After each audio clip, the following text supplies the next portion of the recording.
Madison Hayes stood in the quiet hallway of her downtown Chicago apartment building, staring at the cream-colored envelope that had just arrived in her mailbox. Her name was written in elegant black calligraphy, the kind reserved for weddings, anniversaries, and celebrations. For a brief second, she smiled. Then she noticed the return address. Ethan Brooks. Her fingers tightened around the envelope. The hallway suddenly felt smaller. It had been 3 years since she had seen his name. 3 years since she had heard his voice.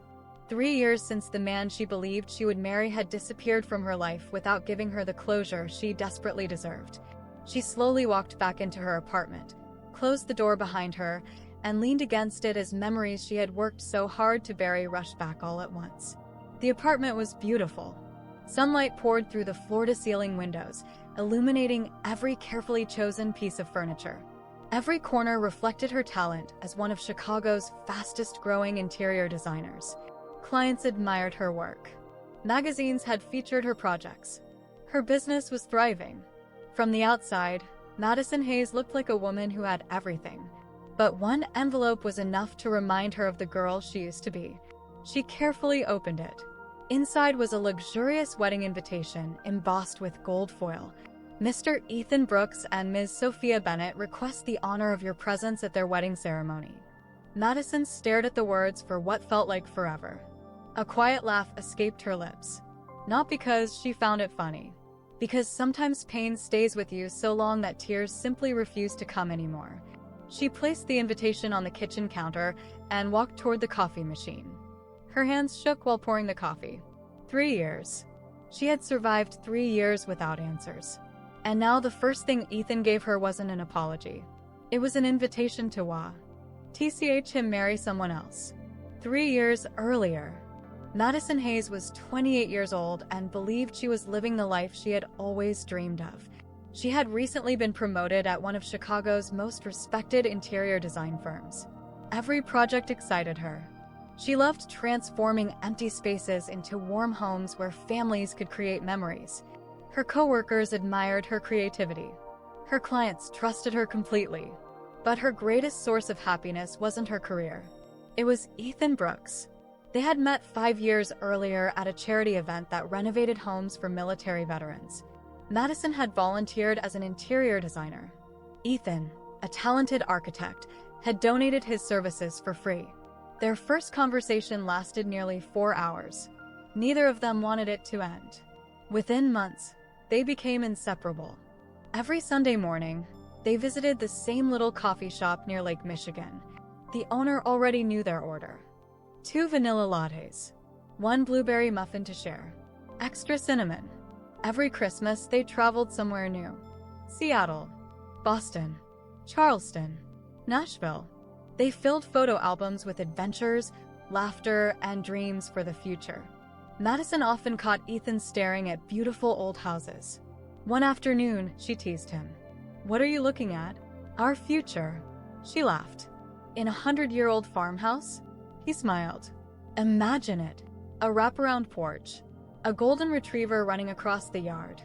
You decorating every room. Me building everything you dream up. And 2 little kids making a mess of it all." Madison squeezed his hand. "I'd say yes to that life." So would I.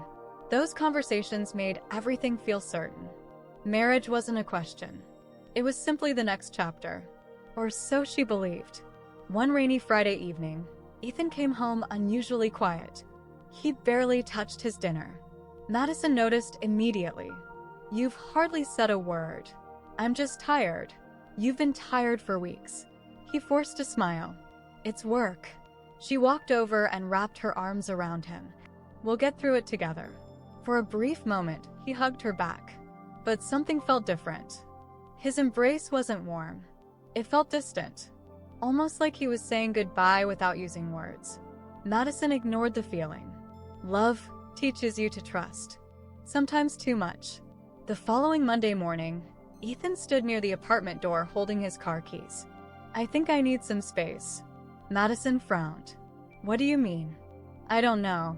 I've been thinking a lot lately. I just need time." She laughed nervously. "Okay. A few days. I guess. You'll call me." "Yeah." He kissed her forehead. I promise. Then he walked out the door. Madison watched from the window as his car disappeared down the street. She had no idea that it would be the last time she would ever see him for 3 long years. The first day passed too. Quietly. Then another.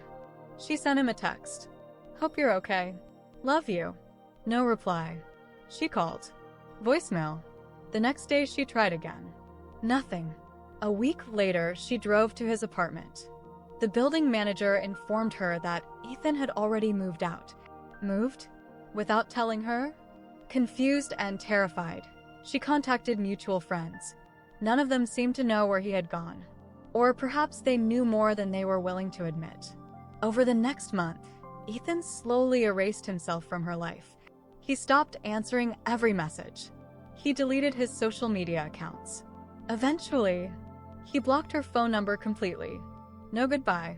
No explanation. No fight. No letter. Nothing. Madison spent countless nights sitting on her apartment floor surrounded by old photographs. She searched every memory for signs she had somehow missed. Was she too busy? Too emotional? Too ambitious? Did she expect too much? Questions became her constant companions. Answers never came. Weeks turned into months. She stopped meeting friends. She barely slept. She often cried in the restroom at work before pretending everything was fine. One afternoon, while presenting a luxury apartment design to an important client, she completely lost her train of thought. For the first time in her career, she couldn't finish a presentation. After the meeting, her manager gently pulled her aside.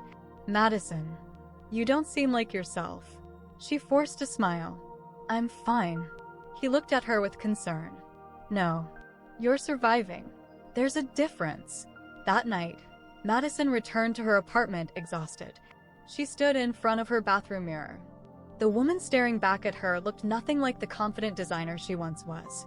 Dark circles framed her tired eyes. Her hair was tied into a careless bun. She had lost weight.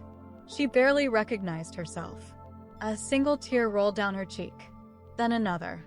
She whispered softly to her reflection. I can't keep living like this. For the first time since Ethan walked away, she realized she had spent months waiting for someone who wasn't coming back. And deep inside, a tiny spark of determination began to glow. She didn't know it yet, but the hardest chapter of her life was about to become the beginning of the strongest version of herself. The next morning, Madison woke before sunrise. For the first time in months, she didn't reach for her phone hoping to see a message from Ethan. Instead, she stood by the large window overlooking Chicago's skyline as the first rays of sunlight painted the city in shades of gold and orange. She took a deep breath. This is the last day I let someone else control my happiness. The words felt strange. She didn't fully believe them yet, but saying them out loud was a beginning. Later that afternoon, Madison called the one person who had never stopped checking on her. Chloe. Her best friend answered immediately. Mad. Ison, I've been worried about you. There was a long silence before Madison quietly said, I think I'm ready to stop hiding. 20 minutes later, Chloe was standing outside her apartment carrying 2 iced coffees and a paper bag filled with blueberry muffins. Madison couldn't help smiling. You remembered. Chloe laughed. Of course I did. They're your favorite. For the next 3 hours, Madison finally told someone everything she had kept locked inside. The sleepless nights, the unanswered messages, the guilt, the endless questions. When she finished, Chloe reached across the table and gently held her hand. You know what hurts me the most?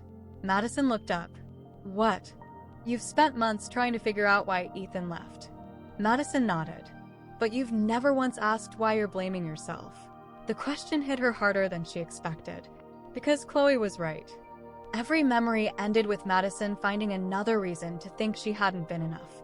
Enough to love. Enough to marry. Enough to stay.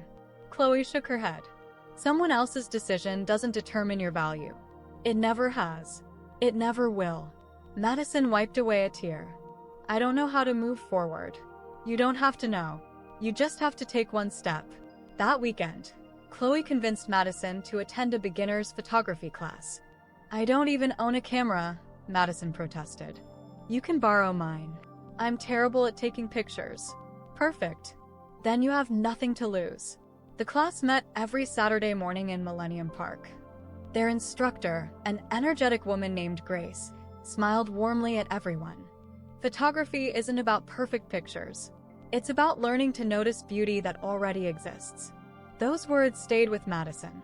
For the first assignment, students had 1 hour to photograph something that represented hope. Most people captured flowers, children laughing, the Chicago River sparkling in the sunlight. Madison wandered quietly through the park until she noticed an elderly man sitting alone on a bench.